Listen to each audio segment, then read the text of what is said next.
a certain big man's son came around and was gathering money from students that he was going to bring Expo. I went home, collected my own money. I didn't tell my parents I needed this money for Expo. I collected money, came to school, and when I looked at the money, £2 was big. I said, how can I pay £2 just because of Expo when I have read? I pocketed my £2 to return it back to my father and confess to him that this money is for Expo, but I believe I've read and I'm going to pass. So I kept the Expo, I kept the money. I didn't see the Expo. The only Expo I saw was biology, which I saw, while we were queuing to enter the hall. They were showing me this. I didn't care. But by the time we finished our examination and the result was going to come out, so many of the papers were cancelled.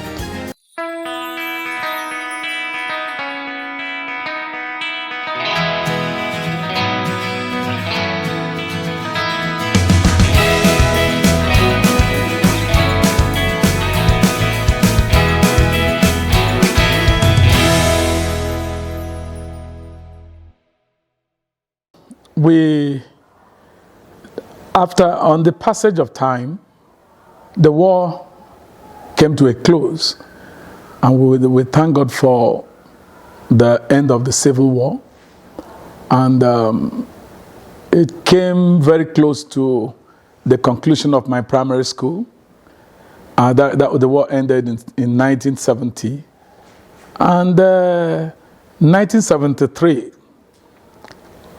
we had finished my primary school, and I passed entrance examination into the premier, high school in the then Eastern region. It wasn't now that it's in Abia State, but then it was Eastern region comprising the 5 states that make the current Southeast geopolitical zone. And there was a school called the Government College Umuahia, which was fashioned after the British public school system, called like Eton College and Winchester. And they had sent a British missionary by name Reverend Robert Fisher, and he was among the 3 men that were sent to Nigeria in the colonial days to come to Nigeria and set up great public schools fashioned after the British curriculum. And those 3 schools were Government College Umuahia, Barewa College, and King's College, Lagos. That was around the 1929. The school was founded. It became a place for very privileged people and people who were considered brilliant at that time. And by the special grace of God, I was among the first people, the first core student that passed into that college from my community. I was the first from my community, and it made there was some buzz about it, and it entered my head. It was like, oh, Cosmos is brilliant. And went to the school, but as you can see, normally with the greatness of those schools, children were still children. Boys will be boys. Immediately I reached school, all the doctrines, all the teachings, all the values that were inculcated in me, they evaporated. And, life began to a new set of indoctrination that is, engendered by peer influence. Disco parties, sneaking out of the college to go to Umuahia City to go and watch all kinds of films, movies. And, before you knew it, womanizing came in, drinking came in. We will live rough lives in school, but when we get home during the holidays, we will pretend to be good boys. And after that, after secondary school, by the special grace of God, something happened at the end of our secondary school. In fact, the kind of Expo, I don't know why it was so. The kind of Expo that came to my college that we were involved in, became the most infamous Expo story that took place in Nigeria. In fact, it led to the resignation of the then registrar of WAEC, Chukwuemeka Ike, who was seen maybe to be defending or protecting the school because he happened to be the old boy of the college. And he wrote the book, Expo 77. Everything about, go and read the Expo 77. Everything about that Expo 77 happened in my college. But I want to thank God. A certain big man's son came around and was gathering money from students that he was going to bring Expo. I went home, collected my own money. I didn't tell my parents I needed this money for Expo. I collected money, came to school. And when I looked at the money, £2 was big. I said, how can I pay £2 just because of Expo? When I have read, I pocketed my £2 to return it back to my father and confess to him that this money is for Expo, but I believe I've read and I'm going to pass. So I kept the Expo, I kept the money. I didn't see the Expo. In fact, the only Expo I saw was biology, which I saw, while we were queuing to enter the hall. They were showing me this. I didn't care. But by the time we finished our examination and the result was going to come out, so many of the papers were cancelled. And so, I put in for GCE, made sure I read for my GCE again, and I cleared my papers. I made excellent result. And, turning in, except for maths, turning in A, A2 in English, which was then rare, and a number of papers before I knew it. If I combined my aggregate, I was proud that it could give me grade 1. And so that was it. That was the hand of God, the fact that we did that. And before then, with the 3 credits I had scored after they had seized our papers, because of the ESCO, the West African School Certificate Examination, we took at Government College Umuahia. All the papers that remained for us, what I made was 4 credits. And I couldn't go anywhere with it. I couldn't go to university with it. It could only qualify me for a college of education or a polytechnic. I first of all came to the north and took up a job as an auxiliary teacher. While I was in Kefi, I read for my GCE and cleared my papers and returned home, took examination, took JAMB, and secured admission into the University of Nigeria, Nsukka, to read political science.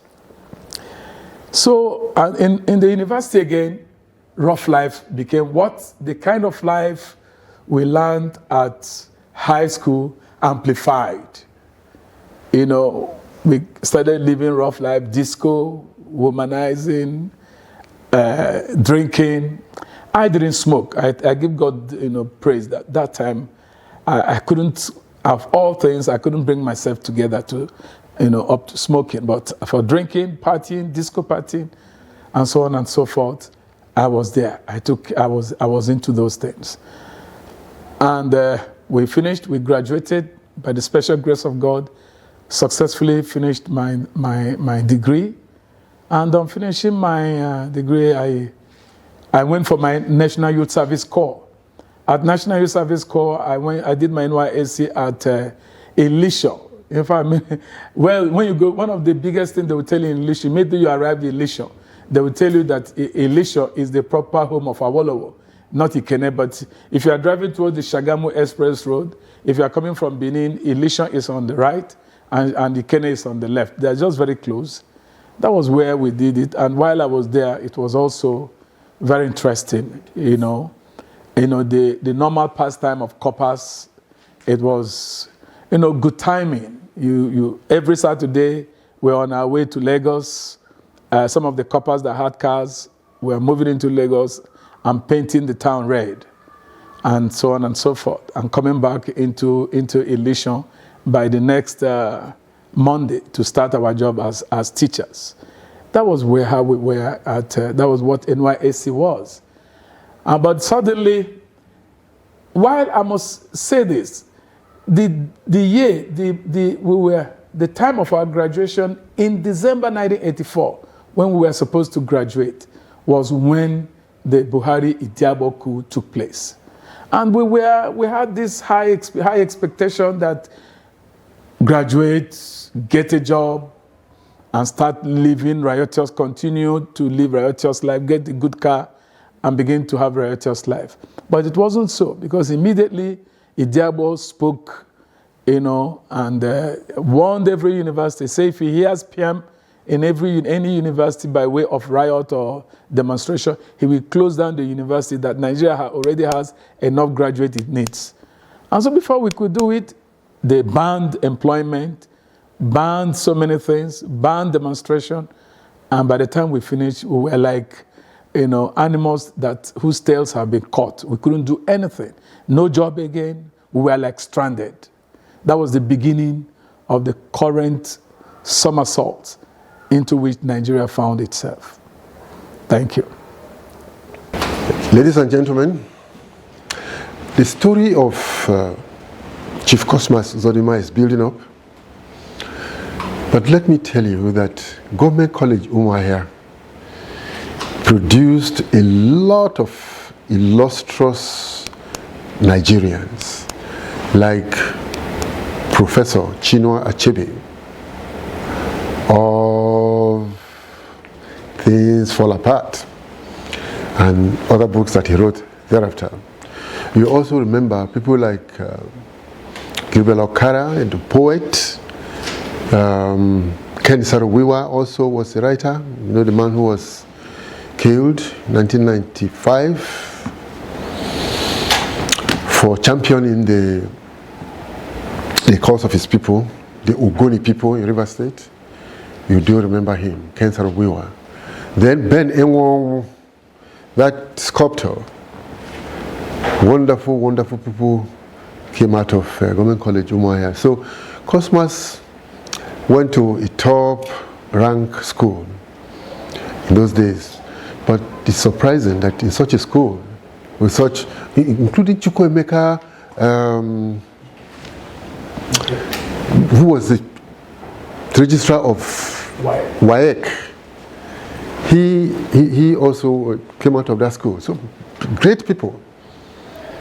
But unfortunately, such a school with such pedigree fell victim of exam malpractices. And it's a terrible thing to say that in his days, the results of WAEC were cancelled. Now, this thing has become endemic in Nigeria, but that is not the matter for today. He resisted the temptation of paying for that thing. He could have been involved in those people whose results were cancelled. Somehow, he survived it, came back to Kefi, wrote his exam, passed, went to school, and read political science at University of Nigeria, Nsukka. See, invisible hand of God taking charge of somebody's destiny. He didn't know God. He didn't give God a chance in his life, either as a secondary school student or as a university student.